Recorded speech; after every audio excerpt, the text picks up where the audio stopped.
This morning, Apple hopes to usher in a new era of wearable computers with the launch of the Apple Watch. After months of anticipation, consumers will finally learn its features and its cost, too. It is the company's first new product line since the iPad revolutionized tablets almost 5 years ago. Tim Stevens, with our partners at CNET, is in San Francisco. Tim, lucky you. Have you seen one? What do you think? I have seen one. When they unveiled it last year, I got to play with one for a couple of minutes, and it looks quite nice. The hardware is very well designed. It feels good on the wrist, too.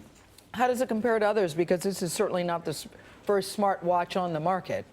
Right, we've seen quite a few smartwatches on the market, and like most of the others, it does work in concert with your smartphone. So if you have an iPhone 5 or newer, it will pair wirelessly to that.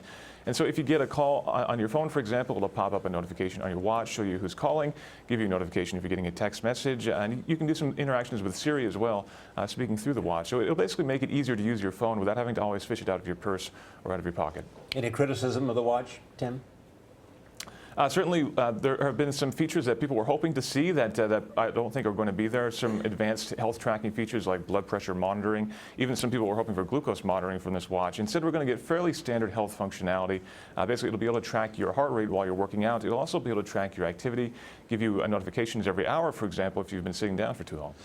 Tim, also interesting here, you're also dressed very dapperly. So we should mention, I mean, Apple's not just going for the technology market here, they're going for the high fashion markets. Right, and this is definitely a big change in the world of consumer electronics. Now we're talking about devices that are not just functional, but they also have to be very, very aesthetically pleasing. And Apple's ahead of the game in that regard. Their phones have always been amongst the best-looking phones on the market.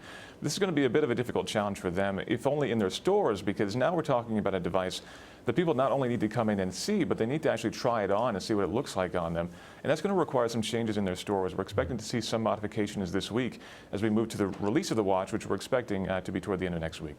Tim, as you know, iPhone 6 has been a huge success for Apple and added to their revenues. What are the projections for the Apple Watch in terms of revenue and income? At this point, I think it's a little bit too early to say at this point. I've seen some projections, but they're kind of all over the place. So the big question that we don't know is exactly what kind of volume they're going to be able to provide to stores at this point, and even the release schedule is still unclear. We know that the watch will be releasing next week, but there are actually 3 different editions of the watch, and it's possible that there'll be something of a staggered release for those watches. I don't think that we're going to be seeing anywhere near iPhone-related sales by the end of this year, but I think this is the kind of thing that will pick up momentum, and toward the end of next year, we could see sales very, very close to iPhone levels of sales.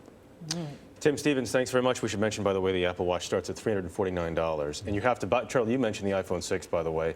So the watch has to be in proximity to the phone to use. It can't just be right on its own. But they also have a gold one, too. They have a gold one, which could be several $1,000s, which Gail is actually going to get for you. I was going to say, how long will it take before you get one? Because Jeff, he gets everything. Before you give me one. He does get them all, doesn't he? He gets it before it comes out. He's got it.